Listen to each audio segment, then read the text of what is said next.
చాలా సంతోషంగా ఉంది. రాష్ట్రంలో కూటమి ప్రభుత్వం ఏర్పాటయ్యి 15 నెలలు అవుతా ఉంది. ఇప్పటికే మా మేనిఫెస్టోలో ఏమైతే పథకాలు చెప్పామో అవన్నీ ఈరోజు ప్రజలకు చేరువ చేయడం జరిగింది.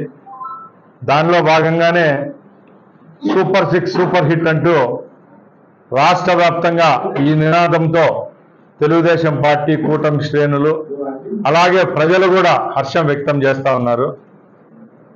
ముఖ్యంగా ఈ ప్రభుత్వానికి ఉండేది గత ప్రభుత్వానికి లేనిది బాధ్యత. ఈ ప్రభుత్వం ప్రతి ఒక్క కార్యక్రమాన్ని భారం కాదు బాధ్యతగా తీసుకొని చేయడంతోనే ఈరోజు ప్రజల్లో కూడా సంతోషం వ్యక్తం చేస్తూ వస్తున్నారు.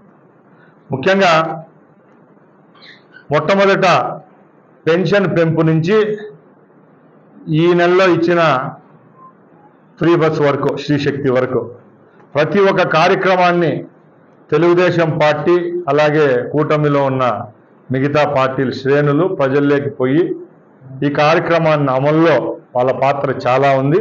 వాళ్ళందరికీ మా తెలుగుదేశం పార్టీ తరఫున ఈ ప్రభుత్వం తరఫున ధన్యవాదాలు తెలియజేసుకుంటున్నాం. ఎందుకంటే నిన్న కూడా రాజంపేటలో జరిగిన కార్యక్రమంలో మా ముఖ్యమంత్రి గారు చెప్పారు, ఏ కార్యక్రమం అయినా రాష్ట్ర ప్రభుత్వం కానీ కేంద్ర ప్రభుత్వం కానీ ప్రవేశపెట్టినప్పుడు దాని బాధ్యత ప్రజల్లోకి తీసుకొని పోయేది ఆ పార్టీకి చెందిన శ్రేణులు.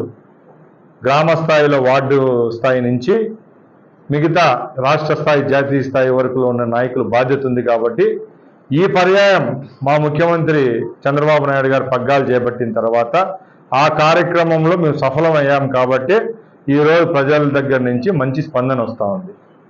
మేము ఒకటే చెప్తున్నాం, ఎక్కడ ఏ విధమైన సమస్యలు లేకుండా ఈ రాష్ట్రంలో అన్ని కార్యక్రమాలు జరుగుతూ ఉన్నాయి. ఒక పక్కల సంక్షేమం, ఒక పక్కల అభివృద్ధి. ఇంకా సంక్షేమ కార్యక్రమాల గురించి చెప్పనవసరం లేదు, ప్రజల్లో ఎక్కడ చూసినా కూడా మీరు వింటున్నారు. ఇంకా అభివృద్ధి విషయంలో అయితే మేము ఒకటే చెప్తున్నాం, అభివృద్ధికి బ్రాండ్ అంబాసిడర్గా ఉన్న చంద్రబాబు నాయుడు గారు ఈ పర్యాయం ముఖ్యమంత్రి అయిన తర్వాత రాష్ట్రంలో ఏ ప్రాజెక్టులు చేపడితే రేపు రాబోయే 50 సంవత్సరాల్లో ఈ రాష్ట్రంలో ఉన్న ప్రజలకు మంచి చేకూరుతుంది, ఆంధ్రప్రదేశ్ ముందుకు వెళ్తుందనే లక్ష్యంతో ఆ ప్రాజెక్టులన్నీ టేక్ ఓవర్ చేయడం జరిగింది.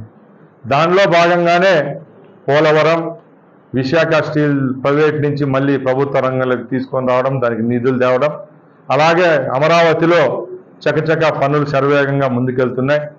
ముఖ్యంగా మనం ఎక్కడైతే నివసిస్తున్నామో రాయలసీమ ప్రాంతానికి నిన్న ముఖ్యమంత్రి గారు మరొక్కసారి చెప్పారు, ఏదైతే హంద్రీనివా నుంచి కుప్పముకు నీళ్లు తీసుకొని పోయామో రెండో విడతలో మన నియోజకవర్గమైన రాయచోటి, పీలేరు, ఈ పుంగనూరు నియోజకవర్గాలకు కూడా హంద్రీనివా మెయిన్ కెనాల్ నుంచి నీళ్ళు ఇచ్చేదానికి త్వరలోనే టెండర్లకు పిలుస్తామని చెప్పడం జరిగింది. అది మన ప్రాంత వాసులకు ఒక శుభపరిణామం, మంచి మాట.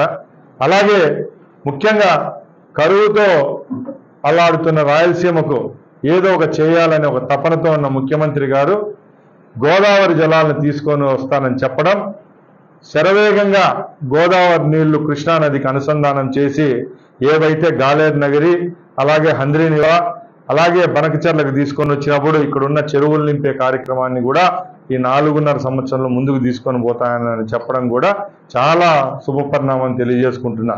ఎందుకంటే అపర భగీరథుడిగా రేపు చంద్రబాబు నాయుడు గారు ఆవిర్భవిస్తున్నారు. ఎందుకంటే పోలవరం ఆంధ్ర రాష్ట్ర ప్రజల యొక్క జీవనాడి. ముఖ్యంగా పోలవరం విషయానికి వస్తే గత ప్రభుత్వంలో అంత పెద్ద ప్రాజెక్టు సుమారుగా ఉన్న నీళ్లలో 99% నీళ్లు సముద్ర పాలైతా అంటే 1% నీటిని కూడా రక్షించే పనిలో గత ప్రభుత్వాలు చర్యలు తీసుకొని రాకపోతే ఈరోజు శరవేగంగా పోలవరం పనులు జరుగుతూ ఉన్నాయి.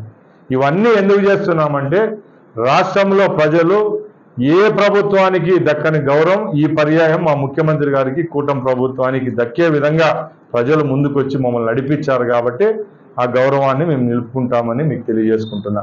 అలాగే ముఖ్యంగా మన